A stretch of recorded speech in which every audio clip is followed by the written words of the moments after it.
tempo que tinha quarteto na igreja? Eu sou desse tempo aqui, bem velho, né? A gente era assim, só na voz. Os irmãos encontraram, né? Leiamos. Colossenses capítulo 1, versículo 9 em diante. Por essa razão, nós também, desde o dia em que o ouvimos, não cessamos de orar por vós e de pedir que sejais cheios do conhecimento de sua vontade, em toda a sabedoria e inteligência espiritual, para que possais andar dignamente diante do Senhor, agradando-lhe em tudo, frutificando em toda boa obra e crescendo no conhecimento de Deus, corroborados em toda a fortaleza, segundo a força da sua glória, em toda a paciência e longanimidade com gozo, dando graças ao Pai que nos fez idôneos para participar da herança dos santos na luz. Ele nos tirou das potestades das trevas e nos transportou para o reino do Filho do seu amor. Muito bom. O capítulo 2, versículo 8. Capítulo 2, versículo 8 ainda. Nós vamos encontrar do lado aí, né? Tende cuidado para que ninguém vos faça presa sua, por meio de filosofias e vãs sutilezas, segundo a tradição dos homens, segundo os rudimentos do mundo, os costumes do mundo, os hábitos do mundo, e não segundo Cristo, porque nele habita corporalmente toda a plenitude da divindade. Aqui que eu queria ler com os irmãos. Meus irmãos, é comum todos nós passarmos nossas dificuldades e dobrar nossos joelhos nos pés do Senhor e clamarmos que Ele nos alcance, que Ele nos socorra, que Ele nos ajude. E desde Abel, perseguido, que tirava sua vida, né? Caim tirou sua vida, até os dias, até o último irmão que passava para o Senhor no dia do arrebatamento da igreja. Nós sofremos perseguição, temos dificuldade, passamos problema, e a Bíblia inteira nos revela, nos mostra isso, diversos personagens, né? O primeiro personagem que nós temos a parte da biografia dele, porque os 11 primeiros capítulos de Gênesis, você tem como o Senhor criou todas as coisas, como veio o pecado, né? Depois uma sequência da genealogia, até chegarmos no dilúvio. Passando o dilúvio, você tem o primeiro personagem, Abraão, e você tem a vida dele, a história contada, né? Parte da biografia.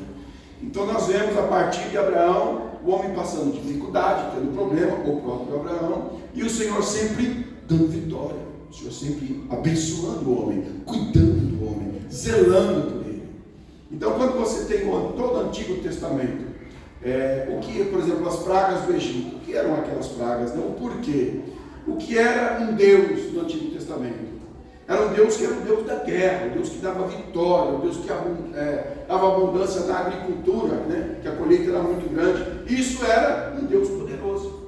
Por isso que você vê no Antigo Testamento, Israel de guerra, tem até um salmo que fala, o Senhor deu um murro na boca dele, né? Assim, olha, onde já se viu que não foi uma coisa dessa, né? Você vê que é você dar forma humana a Deus, para poder explicar entre nós aqui a força do Senhor, a sua graça, o seu poder, né? E quando você tem um Novo Testamento, você tem Jesus, e ele diz assim, se alguém bater na sua face, ele está oferecendo também a outra, né? Olha como que já chegamos, e você vê aquele Deus todo-poderoso, que derribava os perseguidores de Israel, a nação de Israel. Agora você vê o Filho de Deus, o Altíssimo, que nele habitava toda a divindade, toda a glória do Senhor. Era Deus e era homem, 100% Deus, 100% homem, né? E aceitou morrer em morte de cruz por causa de você que está aqui nessa noite. Certo? Então, quando nós lemos a palavra do Senhor e fala assim, Ele nos resgatou das trevas, e o Senhor sabe como trabalhar na nossa vida. Um dos atributos de Deus, Ele é eterno, Ele é onisciente, Ele sabe todas as coisas, Ele não é pego por surpresa. E Ele trabalha de uma forma hoje, para lá na frente, Ele revelar a sua glória. Nosso irmão, quando lia a leitura oficial, falou ao Deus desconhecido, não é isso que ele falou? Atos dos Apóstolos, capítulo 17, versículo 13. Ao Deus desconhecido. Olha a história do ao Deus desconhecido. Em 600 a.C., em Atenas, disse os historiadores que haviam em Atenas mais deuses do que homens. Era mais fácil você esbarrar numa imagem, numa estátua, de uma divindade, do que numa outra pessoa, de tanto que tinha. Então, chegou certo dia, teve uma epidemia, uma doença, e muitas pessoas morreram. Muita gente começando a morrer, morrendo, e eles começaram a fazer sacrifício para várias divindades, para vários deuses, e nada. E eles deduziram que isso aí é a ira de algum Deus. Como é que nós vamos resolver? A gente não sabe para qual Deus a gente oferece sacrifício. E foram buscar um homem, um sábio, um filósofo, Epimênides. Vai buscar Epimênides, que ele sabe como é que nós vamos resolver isso. Quando chega Epimênides, conta a história para ele, diz, como é que nós vamos resolver isso? Ele pensou, espera aí que eu tenho um jeito. Vamos lá onde os altares, onde vocês fazem o sacrifício, vamos lá. Me traz 2 pedreiros aí, 2 construtores. Aí falou assim, amanhã vocês estejam aqui sempre, ao raiar do dia, que nós vamos fazer vários altares. Traga argamassa, traga os tijolos, traga as pedras, e nós vamos fazer sacrifício. E pediu para os homens quem cuidava dos animais, disse assim, leva os animais para o curral, e não dê comida para eles até amanhã. Amanhã ao raiar do dia vocês trazem os animais, e aqui vocês soltam. Quantos deles comerem, tudo bem. Aquele que não comer, esse vai ser levado para o sacrifício. Olha, eles pensaram entre eles, nós seguramos os animais, não demos comida, amanhã todos vão comer, nenhum vai. Tudo com fome, né? E chegou no outro dia pela manhã, buscaram os animais, soltaram, e quando soltaram os animais, um comeu, o outro, daqui a pouco um pegou, foi lá, ficou quietinho, se deitou e ficou ali. Aí o primeiro disse assim, constrói ali um altar, e ali nós vamos fazer um sacrifício. E outro animal lá não comeu, se deitou também, disse, ali você constrói um altar também, e nós vamos fazer o sacrifício. E 10 altares construídos, e vários animais foram sacrificados. Aí quando depois que fez o sacrifício, disse assim, e qual é o nome do Deus que nós vamos colocar aqui no pé desse altar, para nós sabermos, amanhã depois quando seja de novo, a gente sabe para quem vai fazer sacrifício. Ele falou assim, faz o seguinte, escreve aí, ao Deus desconhecido.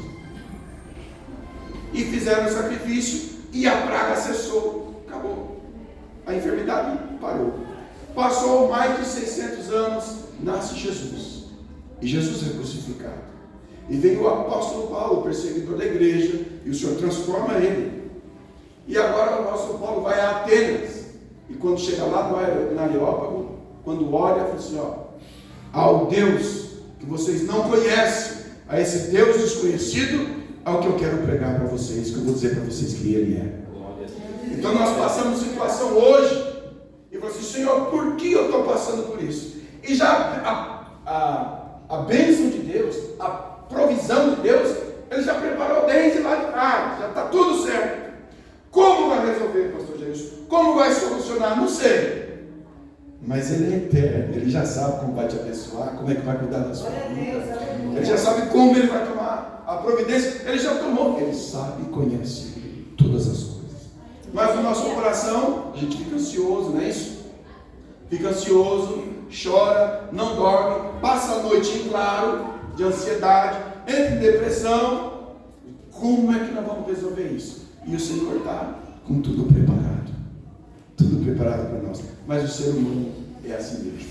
Quando nós lemos esse texto, e eu paro para pensar, muitos de vocês nasceram do Evangelho. Eu não tive essa oportunidade, né? Eu era terrível bagunceiro nessa parte. Já ia na sexta e chegava no domingo. Minha mãe chorava de preocupação. Às vezes era na delegacia, no hospital, cadê o Jair? E eu bagunçando, né? Nunca entrei na delegacia, nunca dei um trabalho, uma dor de cabeça em casa. Mas eu era bagunceiro, eu era terrível. Mas conheci uma jovem, pensando numa moça linda, uma bonita, rapaz. E ela me levou para a igreja e eu aceitei Jesus. Eu tinha 21 anos de idade, ela 17, no dia do nosso casamento. Casei no dia do aniversário, eu completava 17 anos. Nós vamos fazer 34 anos de casado.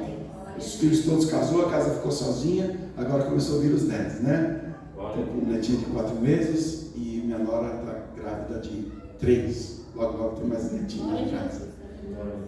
O rapaz que Deus encontrou na rua, que só Só quem passava, de madrugada, quando estava na rua, quando via os rapazes, atravessava a rua para o outro lado para não passar perto de mim.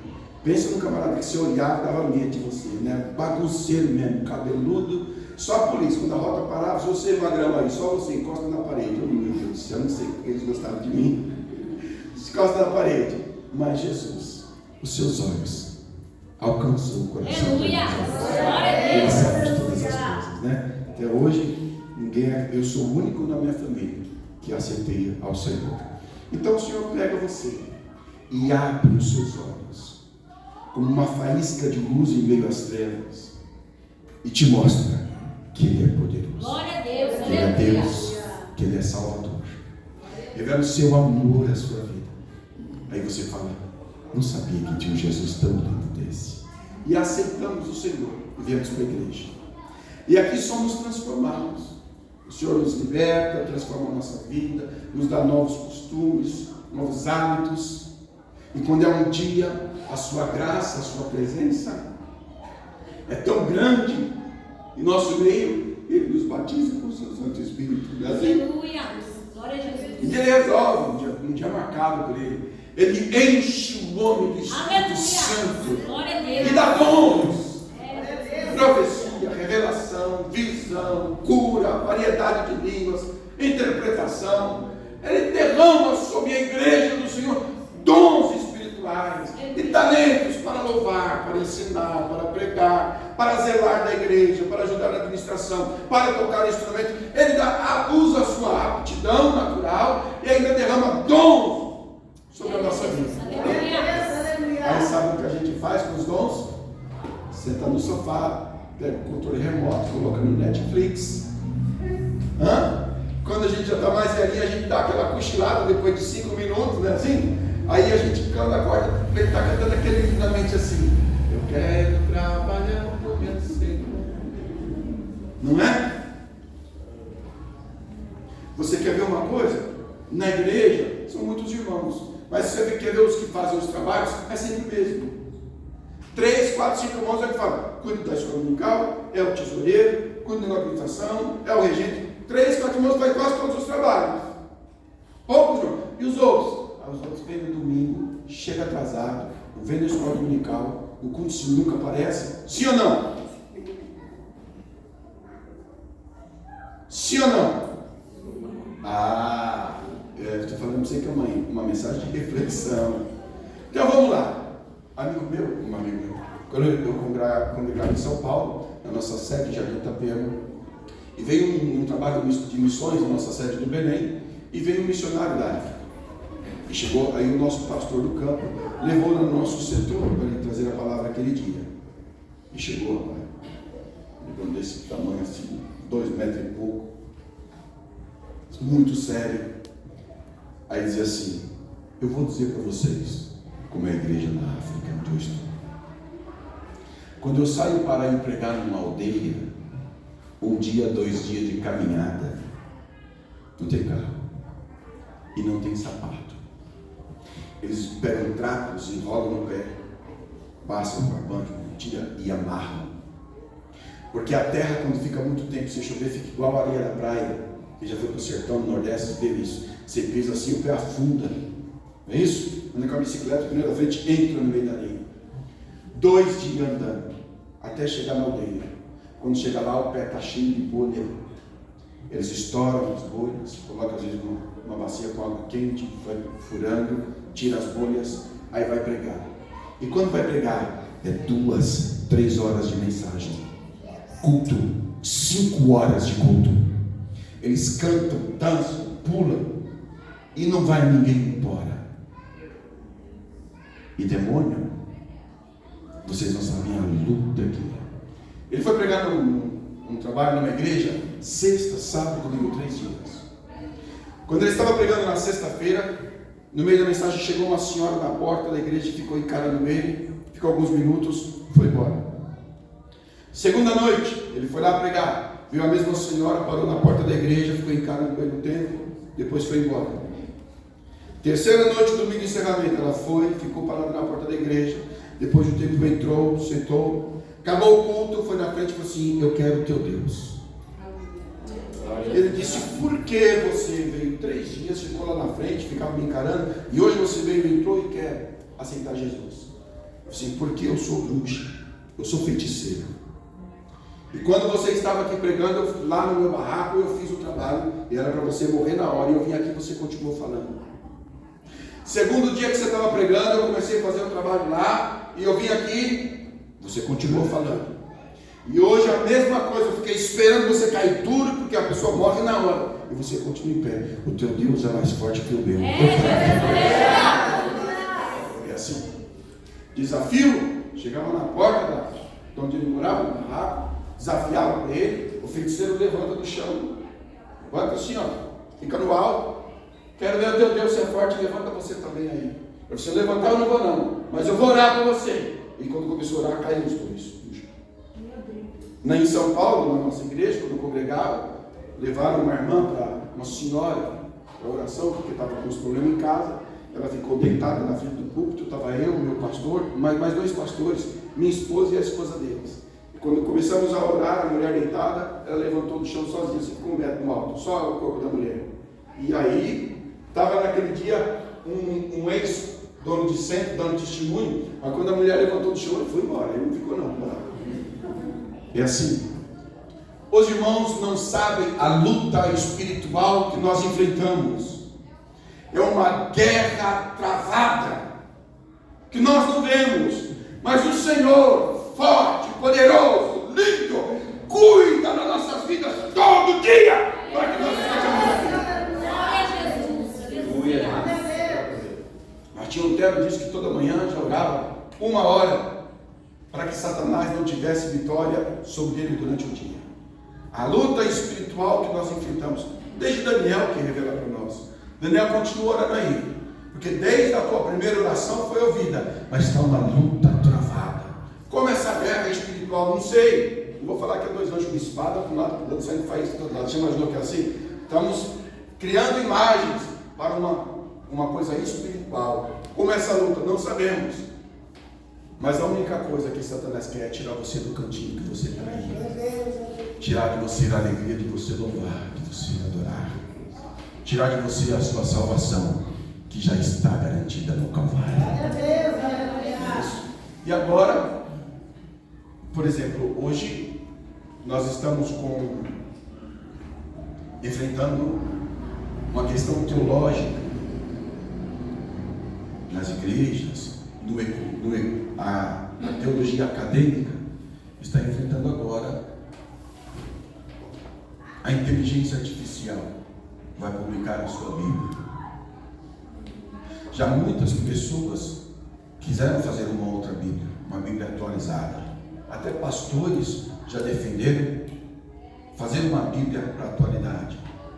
Não uma Bíblia antiquada, retrógrada. Uma Bíblia como essa que colocou conceitos do judaísmo para o mundo inteiro. O que é o pecado, o que é Deus, o que não é Deus. Ela dita para todo mundo cristão quem é Deus, quem é Jesus Cristo. Só eles estão certos. Os hábitos, os costumes têm que ser o dele. Não precisa mais disso. Precisamos de uma Bíblia atualizada. E agora a inteligência artificial vai fazer uma Bíblia segundo a necessidade da humanidade. O que a vida atual, o que as pessoas precisam. As pessoas estão sedentas de uma palavra que conforte o seu coração. A palavra deles. Na Alemanha foi feita a primeira missa, o culto, a primeira celebração com um data show e só com avatares. Formato de pessoa, mas não era nenhuma pessoa só. E dirigido toda a parte do culto, da celebração, por inteligência artificial, programação. Muitos foram curiosos, mas muitos foram que até se sentiram bem. Você imaginou o que é isso? E já tentaram queimar, destruir esta Bíblia que você tem na mão. Fizeram de tudo. Já teve imperadores que cunharam moedas, acreditando ter acabado com todos os fragmentos, com todas as cópias dos manuscritos. Mas ela está aqui na nossa mão. A palavra de Deus está aqui e não mudou. E quando se descobre um pergaminho, como por exemplo no Qumran, ou Qumran, como os judeus dizem, que descobriram vários fragmentos que estão lá hoje no museu, eles estão, as cópias, escrito exatamente o que você tem na sua Bíblia, na sua mão. Exatamente do mesmo jeito que você tem na sua mão as cópias. Agora, quando olham para Jesus, quem foi Jesus? Jesus foi um personagem, uma pessoa.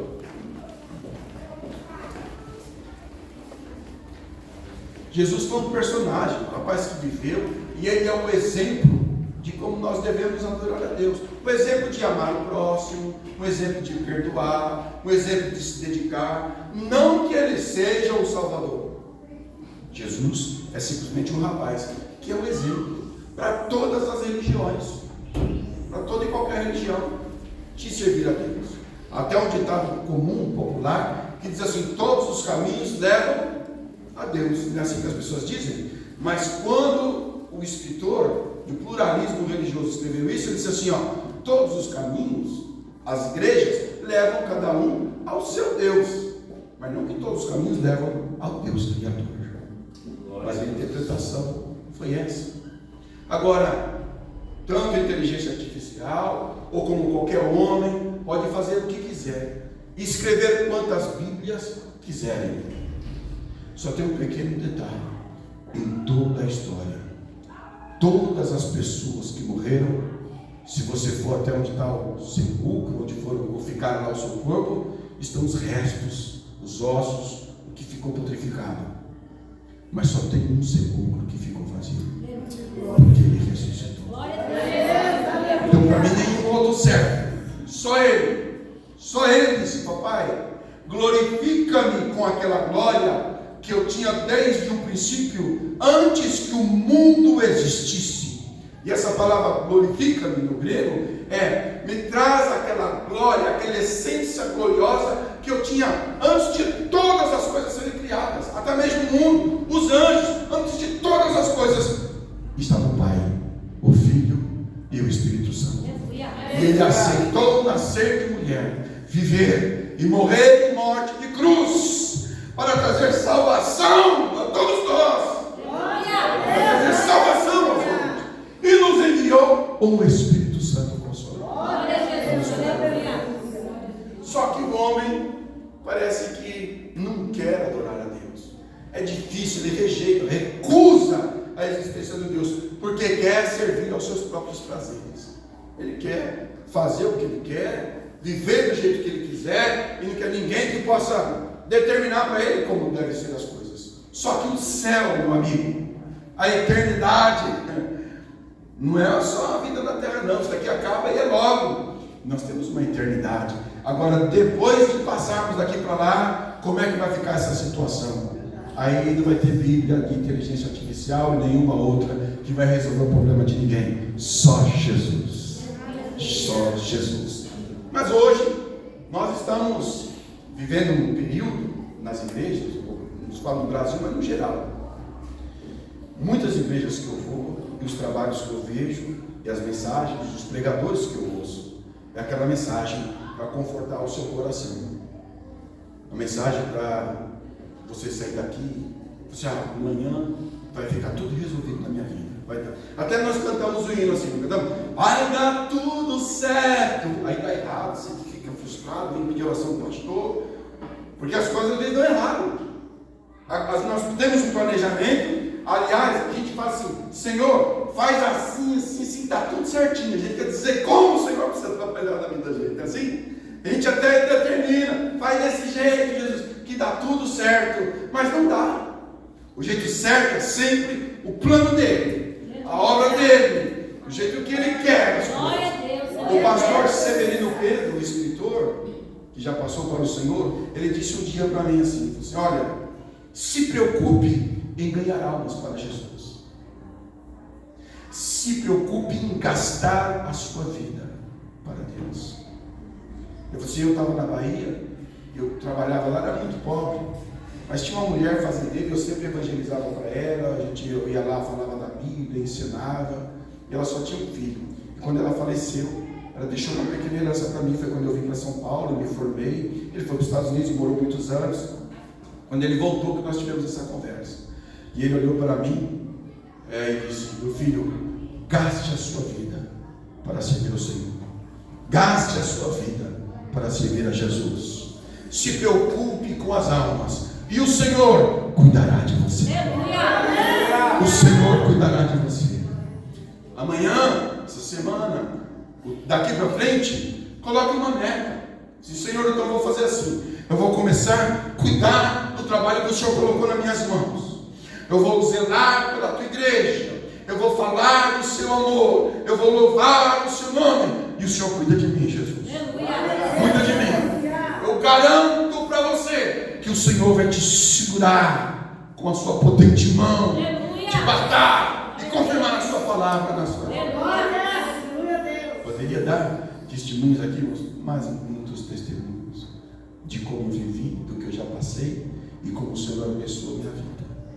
Poderia passar horas aqui falando para vocês. Desde quando aceitei Jesus, levantei minha mão, depois já com uma boa avançada idade e ainda desempregado, mas um dia o Senhor falou assim: agora eu vou cumprir a minha promessa na vida do Jairus. E eu saí de São Paulo, vim para São José, e o Senhor fez tanta coisa que eu jamais pensava que eu ia alcançar. Deus fez, porque Ele é poderoso. E não tem ninguém nem maior e nem menor. Somos todos iguais. Tome cuidado com a mensagem que você ouve. Tome cuidado com as pregações que tem hoje em dia. Venha para o culto aqui ouvir o seu pastor. Venha para ouvir aqui um culto de ensino para você se conhecer a palavra, saber o que o Senhor quer de você. Venha para a escola dominical e seja um instrumento nas mãos do Senhor. Tenha o hábito de você buscar o Senhor, consagrar a sua vida, conversar com Jesus. Senhor, eu te amo e eu quero ser útil na tua obra. Me capacita, Senhor, me dá graça, derrama o Espírito Santo sobre a minha vida. O Senhor vai falar com você. Você acha que eu vejo oração, me perdoe, viu, pastor, mas orações e campanhas e tudo, para o Senhor abrir porta, Deus vai te dar vitória, Deus vai confirmar as suas promessas, Deus vai... Só que a gente, no meu tempo, todo final de semana era vigília e jejum. Tinha até oração matinal das crianças, 5 horas da manhã, as crianças oravam. As crianças tudo lá consideravam. E era o batismo no Espírito Santo, cura divina e renovo sempre na igreja, lágrima. As pessoas entravam para ser transformadas. Ali na Aricanduva, onde hoje tem um piscinão, eram 4 campos do Curutim antigamente.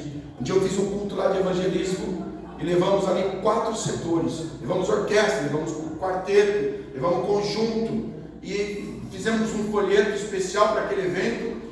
Foi um trabalho muito lindo. 2 caminhões trucados, um era só os obreiros e o outro a orquestra. E quando chegou na hora do apelo, 6 pessoas, 7 aceitaram Jesus, mas uma jovem me chamou a atenção. Era andarilha, moradora de rua, e quando ela foi em direção à frente para aceitar Jesus, o demônio pegou ela, ficou demoniada. Mas uma jovem da mocidade se aproximou e não orou, irmãos. Ela, quando chegou perto da jovem, de amor, eu não sei o que aconteceu no coração dela, ela abraçou a moça com amor que estava no coração, chorando. Não precisou de ninguém orar, a moça foi liberta na hora, só com um abraço daquele irmão. E todos aqueles irmãos nós acompanhamos no discipulado e foram para a igreja. Então era sede de você ganhar uma alma para Jesus. Quando nós tínhamos um congresso, entrava uma igreja toda em oração, que o Senhor nos conceda almas para Jesus, que o Senhor conceda pelo menos uma alma para aceitar o Senhor. E nós passamos agora hoje em dia, nos nossos trabalhos, congressos, tantas coisas bonitas, mas só entre nós, com as portas fechadas. São poucas as pessoas que aceitam Jesus hoje. Pouco o batismo no Espírito Santo, pouca oração. O pastor chegava, os irmãos já estavam na igreja orando, mas hoje o pastor chega, mal dá para começar o culto, que a igreja praticamente não chegou, a igreja era outra, mas o Senhor está às portas. Eu estou ansioso, aguardando o momento de nós partirmos e estarmos com Cristo. Vou contar para vocês. Em dezembro, eu estava orando, e E quando orava ao Senhor, um amigo meu tem 2 filhinhas, e eu estava num campinho verde, num sítio assim, e passava um córrego, uma água limpinha, bonita, do lado. E as meninas dele brincando naquela água, estavam no joelho delas, baixinha. Mas eu falava: fulano, corre, cuidado com as meninas, porque essa água aí, se derrubar uma aí é perigoso, cuida delas. Eu olhei para o céu limpo, um azul bonito, mas de longe eu vi que tinha uma circunferência branquinha. E eu olhei e falei assim: uma circunferência, um negócio redondo, branquinho no céu. Isso não pode, um avião não é. Tá? Eu fiquei olhando, e aquilo começou a aumentar o tamanho. Quando você está vendo alguma coisa pequena e começa a ficar maior, é porque está se aproximando da imagem. Eu falei: está vindo para cá, está aumentando. Quando eu olhei, que deu para ver dentro, eles se movimentavam naquele círculo, não era uma uniforme. E eu vi que eram coisas voando. E quando chegou bem perto, que foi se aproximando, eu vi que irmãos que eram muitos anjos, muitos anjos. E eu se aproximando. E quando chegaram onde nós estávamos, aí eu gritei e falei assim: irmão fulano, corre, que Jesus vai arrebatar a igreja agora, nós vamos partir. Eu fiquei muito feliz, porque nós pregamos o arrebatamento, mas eu sempre sei que eu posso morrer qualquer hora, partir e estar com Cristo. Mas o viver o momento do arrebatamento é uma coisa que todos nós temos a expectativa, como num instante como esse agora. Estou vendo os irmãos estão me olhando, estão me ouvindo, mas num instante como esse, nossos olhos se abrirão. Nós não vamos ver essas paredes, essa laje, ninguém. O nosso corpo será revestido num corpo glorioso, e nós veremos o Senhor nos altos céus, e os anjos subindo a porta da igreja. Isso vai acontecer no instante. E quando eu vi, tive a pena visão, e eles rodearam, aqueles anjos rodearam, e ficaram tanto verticalmente como horizontalmente, tudo alinhado, como se fosse um exército. Todos eles estavam com a veste toda branca, e só no meio uma faixa dourada. Não estou falando que é faixa de ouro, só uma faixa dourada no meio. Eles tinham do lado direito, na mão direita, obrigado filho, eles tinham na mão direita aquele trompete triunfal que toca em casamento, aquele comprido, aquele instrumento, e se alinharam todos, horizontal e vertical, todos eles alinhados. E eu comecei a gritar: fulano, corre, eu vou ver, eu vou presenciar o arrebatamento da igreja, vem para cá, que nós vamos partir agora. Enquanto eu olhava, chamava, eu pensei: eu vou virar para cá para esperar, porque vai que eu perco, né? Aí eu fiquei parado, olhando aquele exército, e eu ficava aguardando eles pegarem o instrumento e tocarem para a gente partir, mas não acontecia. E depois acabou a visão. Ou seja, está tudo pronto, está tudo preparado. Só estamos aguardando o instante de o Senhor falar assim: soam as trombetas e traga a minha igreja. Você está aguardando esse instante glorioso. Eu vejo tantos irmãos procurando todo dia tocar o seu carro, preocupado com casamento, preocupado com a esposa, com os filhos. Nós vamos partir logo. Nossa partida é iminente, para a glória de Deus. Não falta mais nada a se cumprir. Não falta mais nada. A ciência, o que falta na ciência? O que aguarda em Israel, o calendário do Senhor é o Estado de Israel. Está formado, já voltou a quase 6 milhões de judeus, uma nação poderosa. O templo está lá com tudo para ser reconstruído. O ministro do transporte de Israel, em setembro de 2021, 22, já colocou que vão fazer um trem novo, que sai de Tel Aviv e vai até Jerusalém, para quem quiser ver o novo templo construído. A planta do trem já está pronta, já está tudo pronto. E a igreja preocupada no nosso dia a dia, no amanhã, se você está bem, se você não está. Meu querido irmão, se preocupe com Jesus, se preocupe com almas, se preocupe com missões, porque você vai partir, vai ficar tudo aqui, vai ficar tudo aqui. E o que você tem para apresentar ao Senhor? O que você tem para apresentar ao Senhor? Se hoje, ele canta uma raia de que abraço, nós uma cara. Se o Senhor entrasse por essas portas, se Jesus entrasse por essas portas, imagina quando Pedro, a terceira vez que o galo canta, e Pedro negar a Jesus. Pedro tinha negado. E diz que Pedro olhou para Jesus, diz que Jesus só olhou para Pedro e ele chorou amargamente. Não foi isso? Jesus só olhou para ele.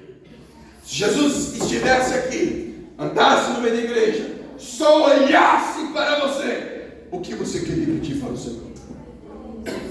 O que você teria para apresentar ao Senhor? O olhar dizendo assim: o que você tem feito para mim? Por tudo que eu fiz para você. O que você pode apresentar para mim? Por tudo que eu fiz na sua vida. Glória a Deus. Ou o que eu fiz por você, derramando meu sangue no Calvário. Meus irmãos, muitas pessoas têm Deus como uma divindade só para fazer tudo o que Ele quer. Nosso Deus não. Você está cheio do Espírito Santo para fazer a sua vontade. Glória a Deus. Você é um vaso nas mãos do Senhor. O Senhor te capacitou, te deu dons para você trabalhar para Ele. Você pode agradecer a Deus por isso? Vamos ficar em pé fazer uma oração com o nosso pastor? Aleluia. Pastor. Glória a Deus. Senhor Deus, Pai querido, tua palavra foi ministrada nessa noite, Pai. Deus, continua fortalecendo a nossa vida, nos capacitando, Senhor, meu Pai, para fazer a tua obra enquanto é dia, Senhor. Porque virá dias que a qual não poderemos fazer, ou mesmo, Senhor, que o Senhor voltar hoje, Senhor, meu Pai, estaremos com o Senhor na glória. Que nós estejamos preparados para esse glorioso dia, Pai. Fortalece a tua igreja, teus filhos, que eles possam, meu Deus, cada dia mais dedicar, Senhor, a sua vida à obra santa do Evangelho, a tua palavra, a tua igreja, Senhor, meu Pai. Que possamos caminhar, Senhor, na tua glória e na tua presença, Senhor, meu Deus. Em nome de Jesus, ó Pai, levanta homens e mulheres dispostos, Senhor, meu Pai querido, a se gastar, Senhor, meu Pai, a tua obra, Senhor, meu Deus, em nome de Jesus. Continua também abençoando o pastor Jailson, a sua família, a sua esposa, filhos e netos, Pai, para a glória e louvor do teu nome, Senhor. Assim, Deus, nós te pedimos e te agradecemos em nome de Jesus. Amém. Amém, queridos irmãos. Deus abençoe. Pode tomar assento.